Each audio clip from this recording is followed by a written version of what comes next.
Olá, hoje a gente vai investigar as fundações de uma ideia que parece que está em todo lugar hoje em dia, né? A busca pela felicidade, pelo bem-estar. A famosa psicologia positiva. Exatamente. A nossa fonte para essa análise é estruturada de uma forma bem criativa, quase como um passeio por um hall da fama da psicologia. E o nosso foco hoje vai ser na primeira ala, a ala dos fundadores. Isso.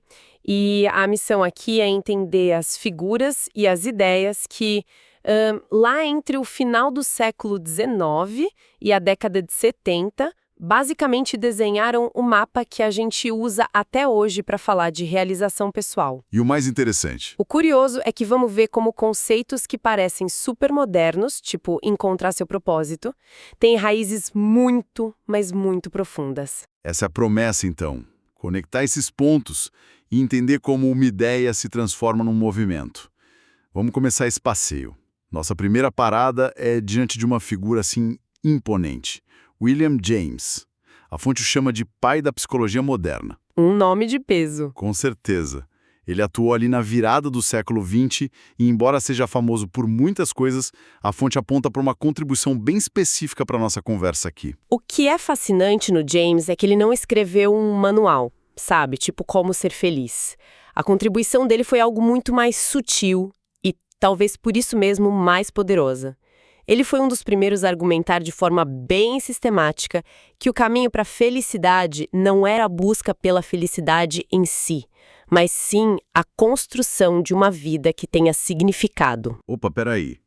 Essa é uma distinção importante. Então, em vez de tentar se sentir feliz, a ideia é fazer algo que importa e a felicidade seria uma consequência disso. Precisamente.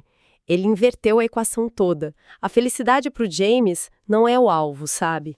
É um efeito colateral. Um bônus. É um bônus. É o que acontece quando você está engajado em algo que é maior que você mesmo. Isso muda completamente a perspectiva. A pergunta deixa de ser o que me faria feliz agora e passa a ser que tipo de vida vale a pena ser vivida. Entendi a ideia, mas sendo um pouco o advogado do diabo aqui, isso não soa um tanto elitista? Ah, boa pergunta. É fácil falar em construir uma vida significativa quando você é um professor de Harvard no século XIX. Como essa ideia se aplica para alguém que está trabalhando 12 horas por dia só para pagar as contas? Onde essa pessoa encontra tempo e energia para buscar um propósito? Essa é uma crítica excelente e super pertinente, né? E a resposta, se a gente for fundo no pensamento dele, é que significado não precisa ser algo grandioso, Épico. certo? James não estava falando que todo mundo precisa fundar uma ONG ou escrever um grande romance. O significado poderia ser encontrado no domínio de um ofício, sabe? Na qualidade do trabalho de um carpinteiro, na dedicação em criar os filhos, em ser um pilar para sua comunidade. O significado está na forma como se vive o dia a dia, não necessariamente numa missão extraordinária. É sobre ter orgulho do que se faz e ver um valor naquilo, seja qual for a escala. Ok, isso torna a ideia bem mais acessível, bem mais democrática, eu diria. Então, o insight mais contraintuitivo que a gente tira de James é: pare de caçar a felicidade e comece a construir uma vida que importa. A felicidade talvez apareça no caminho. Exatamente essa é a semente que ele plantou e que floresce até hoje em toda a psicologia positiva. Certo. A ideia do James é poderosa, mas ainda soa muito filosófica, quase um conselho de vida. Como que a psicologia pega um conceito tão abstrato como significado e transforma em algo que pode ser estudado, medido? Como isso vira ciência? Essa é a transição perfeita para a nossa próxima figura no Hall da Fama, Gordon Allport. Se o James nos deu o porquê, a busca por significado, o Allport nos deu as ferramentas para entender o quem. Ele foi um pioneiro no estudo da personalidade. Ah, sim. Antes dele, falar sobre traços como otimismo ou extroversão era vago. Ele dedicou a carreira a criar uma forma sistemática de identificar, medir e comparar essas características. Então ele basicamente criou a régua para medir a personalidade. É uma ótima analogia. Ele não só criou a régua, como também definiu o que a gente estava medindo. Ele argumentava que cada indivíduo tem uma combinação única de traços que molda a forma como ele interage com o mundo, sabe? Entendi. O trabalho dele foi a fundação que permitiu que psicólogos, décadas depois, pudessem fazer perguntas bem concretas como: pessoas com altos níveis de otimismo se recuperam mais rápido de doença. Ou pessoas extrovertidas relatam maior bem-estar nos seus relacionamentos. E por que isso é tão crucial para a psicologia positiva? Porque, olha, sem o trabalho do Allport, a psicologia positiva talvez nunca tivesse saído do campo da filosofia. Teria ficado só na teoria. Exato. Ele nos deu a linguagem e a metodologia para provar, por exemplo, que certas características de personalidade não são só jeitos de ser. Elas estão consistentemente correlacionadas com uma vida mais feliz e saudável. Todo o artigo que a gente lê hoje que diz que a gratidão aumenta o bem-estar ou que o otimismo melhora a saúde está, de alguma forma, de pé sobre os ombros do Allport. Ele tornou a conversa sobre bem-estar mensurável. Entendi. Então James nos deu o destino no mapa, uma vida com significado, e Allport nos deu a bússola e as ferramentas para entender os diferentes tipos de viajantes. Daqui, a fonte nos leva para uma seção inteira do museu dedicada a um grupo, os humanistas. Ah, os humanistas. A placa diz que o que une eles é uma crença que ecoa William James, a de que os seres humanos são, no fundo, bons e estão sempre buscando se aprimorar. Sim, a psicologia humanista foi uma verdadeira revolução. Naquela época, as duas grandes forças na psicologia eram a psicanálise, Que focava muito nos traumas do passado, nos conflitos. isso, e o behaviorismo, que via os humanos quase como robôs respondendo a estímulos. Aí chegaram os humanistas e disseram: gente, vocês estão olhando para o lado errado. E o potencial humano. Exato. E a nossa capacidade de crescer, de escolher, de buscar algo maior. Eles mudaram o foco do que está quebrado para o que pode ser construído. E o primeiro nome que aparece nessa ala é provavelmente o mais famoso de todos, Abraham Maslow. Sem dúvida. Eu lembro de ter visto a pirâmide de Maslow na faculdade, a tal hierarquia de necessidades.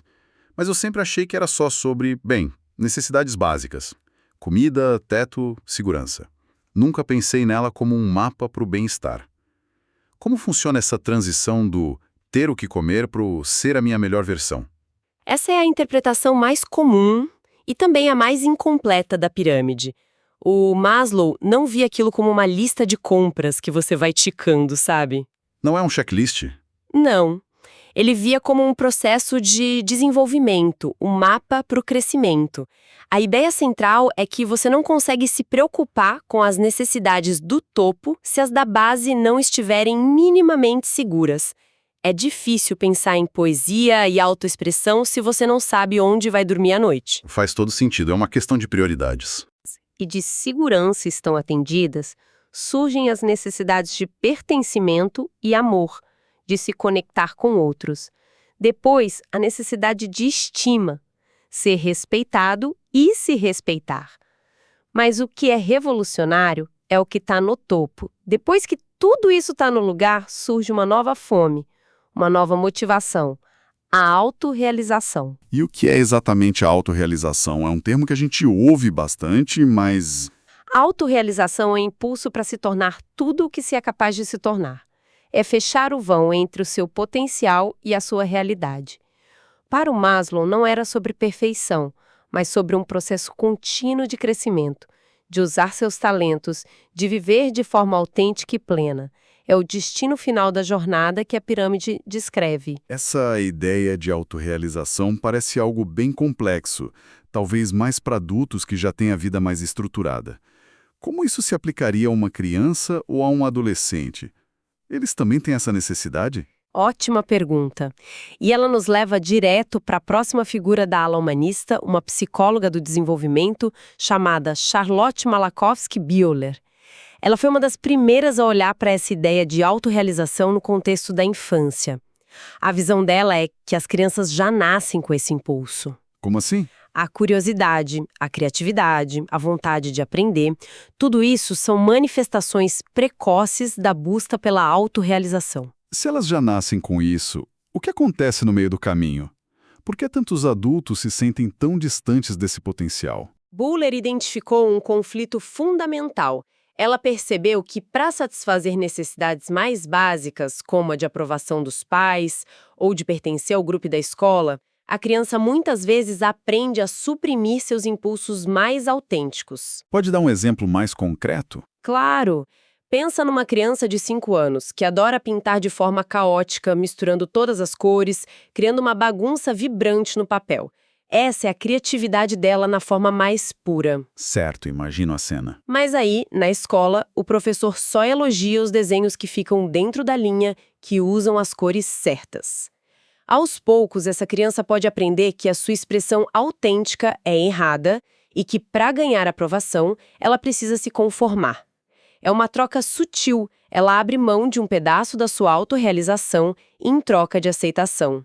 E vamos fazendo essas trocas a vida inteira. Nossa, isso é poderoso. A gente aprende a podar a nós mesmos para caber nas caixinhas dos outros. Entendi o problema que a Buhler identificou. Mas e os adultos? Nós já estamos cheios dessas barreiras, dessas vozes críticas que a gente internalizou. Como um adulto volta para esse caminho da autorrealização? Imagino que a resposta esteja no consultório de um terapeuta, certo? Exatamente. E isso nos conecta perfeitamente à figura final desta ala, Carl Rogers, que pegou a essência do humanismo e a transformou num método terapêutico. Ele partia da mesma crença de Maslow e da Buhler. O potencial para a autorrealização está dentro de cada um de nós, esperando para desabrochar. O problema são as camadas de críticas, de expectativas, de julgamentos. Nossos e dos outros. Exato, que sufocam esse potencial. E qual foi a solução que ele propôs para remover essas camadas? A abordagem dele era centrada no que ele chamou de aceitação positiva incondicional. A ideia é que o terapeuta deve oferecer ao cliente uma aceitação total e genuína, sem qualquer tipo de julgamento. Não importa o que a pessoa diga, sinta ou tenha feito, ela é recebida com empatia e respeito. Isso soa muito bonito na teoria, mas na prática não parece um pouco passivo? A pessoa chega, fala dos problemas e o terapeuta só concorda e diz, eu te aceito. Como isso gera uma mudança de verdade, em vez de só fazer a pessoa se sentir bem por uma hora? É uma objeção muito inteligente. E a resposta do Rogers seria que não se trata de concordância passiva, mas de criação ativa de um ambiente psicologicamente seguro. Pensa na nossa vida cotidiana. Quase todas as nossas relações são condicionais. Eu vou te amar se você for bem-sucedido. Eu serei seu amigo se você pensar como eu. Seu chefe vai te valorizar se você bater a meta. Um único relacionamento na vida da pessoa onde não há si, onde a aceitação é um dado, não uma meta, algo mágico acontece. A pessoa pode, pela primeira vez, baixar a guarda, ela não precisa mais gastar energia se defendendo ou tentando agradar, e nesse espaço seguro ela pode começar a se ouvir de verdade, a explorar seus sentimentos reais e a redescobrir aquela versão autêntica de si mesma que foi sendo enterrada desde a infância. Ah, entendi. O terapeuta não conserta o cliente, ele cria as condições ideais para que o cliente possa se curar e crescer por conta própria. É como uma estufa para a alma. Então, o que tudo isso significa? Fizemos essa viagem pela ala dos fundadores. Começamos com William James e a ideia radical de buscar significado, não felicidade. Passamos por Gordon Allport, que nos deu as ferramentas para medir e entender quem somos. E, por fim, mergulhamos na onda humanista com Maslow, que nos deu um mapa da autorrealização. Buhler, que nos mostrou como nos desviamos desse mapa na infância, e Rogers, que nos ofereceu uma forma de encontrar o caminho de volta. Exato! E se a gente sintetizar tudo, a fonte destaca duas ideias centrais, que são, o DNA da psicologia positiva desde o seu nascimento. A primeira é aquele insight contraintuitivo do James, o valor imenso de encontrar um significado para a vida. A busca não é pelo prazer, é pelo propósito. E a felicidade vem como bônus. Exatamente. E a segunda grande lição vinda dos humanistas é a importância de lutar ativamente pela autorrealização. Não é algo que acontece passivamente. É um esforço. É um esforço consciente para se tornar a melhor versão de si, para viver de forma mais autêntica e corajosa. Esses dois pilares, significado e autorrealização, sustentam todo o edifício da psicologia positiva até hoje. Isso nos deixa com uma última reflexão, um pensamento para levar deste nosso tour. Sim. Se todos esses fundadores, de Maslow a Rogers, viam a autorrealização como um processo de se tornar a melhor versão de si, fica uma pergunta no ar, especialmente para os nossos tempos. Qual seria? Como a gente define essa melhor versão num mundo que muda tão rápido, com valores e tecnologias que eles nem poderiam imaginar? O ideal de uma pessoa autorrealizada, concebido há 50 ou 100 anos, ainda se aplica da mesma forma hoje? Ou a melhor versão de nós é um alvo em constante movimento? Fica aí algo para se pensar.